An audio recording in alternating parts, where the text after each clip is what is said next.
en su mejor momento, virrey de Nápoles, aclamado por todos. Pero hechos terribles suceden en España. Su gran valedora, la muralla para todas las súplicas, la muralla para todas las injurias, doña Isabel I de Castilla muere en España. Fernando el Católico ordena a su gran capitán regresar a España. Esto va a tardar en producirse porque don Gonzalo se encuentra en Nápoles, repartiendo prebendas y honores a sus capitanes, repartiendo territorios, obrando como si fuera un auténtico rey. Y esto provoca muchos enemigos, esto provoca que le critiquen, esto provoca que incluso aliados suyos, antiguos aliados suyos, se pongan en su contra. Se produce el notable hecho, que más bien forma parte de la leyenda, pero bueno, lo contaremos, el notable hecho de las cuentas del gran capitán. ¿Por qué ocurrió esto? Pues es sencillo, por lo que ya hemos venido explicando. El gran capitán repartía entre sus hombres, aquellos que le habían acompañado, aquellos que habían luchado con él, los que habían derramado su sangre por España, pues tenían también derecho a una buena recompensa. Y Fernando, el rey Fernando, era receloso, dicen algunos que mezquino, dicen algunos que muy reservado, muy serio. La contraposición de don Gonzalo. Don Fernando, dicen otros, tampoco vamos esto a afirmarlo, pero dicen otros que tenía gran envidia a la fama del gran capitán.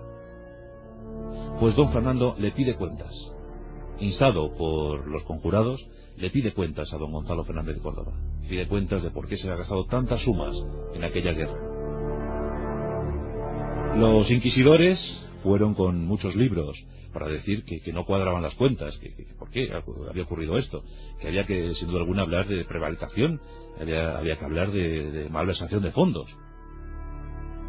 El gran capitán, muy enojado, muy enfadado con todo esto, prometió a su rey acudir al día siguiente a exponer, a explicar en qué había consistido, en qué había residido el gran gasto de la Armada Española. Una de esas imágenes para la historia. Don Gonzalo Fernández de Córdoba, el gran capitán, después de tantas campañas, después de tantas guerras, dando explicaciones económicas a un rey poco agradecido. Pues don Gonzalo entró en la sala. En esa sala se encontraba el rey Fernando el Católico, Fernando V de Aragón. La corte rodeando al rey, murmurando entre ellos, casi ya frotándose las manos, viendo que don Gonzalo iba a caer en un pésimo estado de gracia. Bien, pues don Gonzalo llegó, abrió un libro y empezó a explicar las cuentas. Y más o menos, cifra arriba, cifra abajo, dijo esto: 432.786 ducados con 9 reales han sido gastados en frailes, monjas y pobres, con motivo de que oraran, a fin de que oraran, por los intereses de los hombres del rey, de los soldados del rey.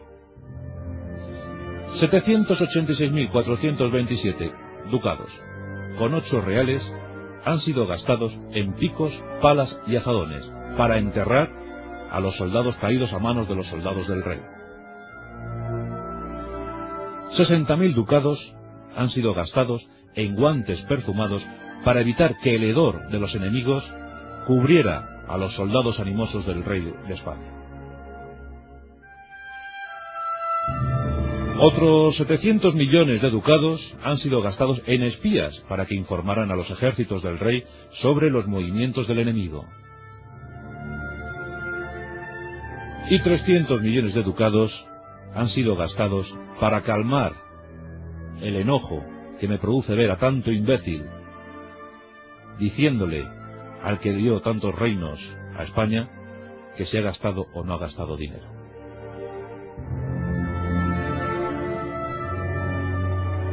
Ante esto, pues la risa, el clamor, la gente aplaudió más que nunca a don Gonzalo. Y don Fernando lo único que tuvo que hacer fue callarse y decir que el asunto estaba acabado, que no se volvería a hablar más de ese asunto. Las cuentas del gran capitán. En 1507 regresó a España, olvidado por casi todos, le habían prometido el maestrazgo de la Orden de Santiago, nunca se lo dieron. Y en 1515, el 2 de diciembre, moría víctima de la malaria contraída en Italia. Fue enterrado en la iglesia de San Jerónimo en Granada. Allí murió don Gonzalo Fernández de Córdoba, el gran capitán.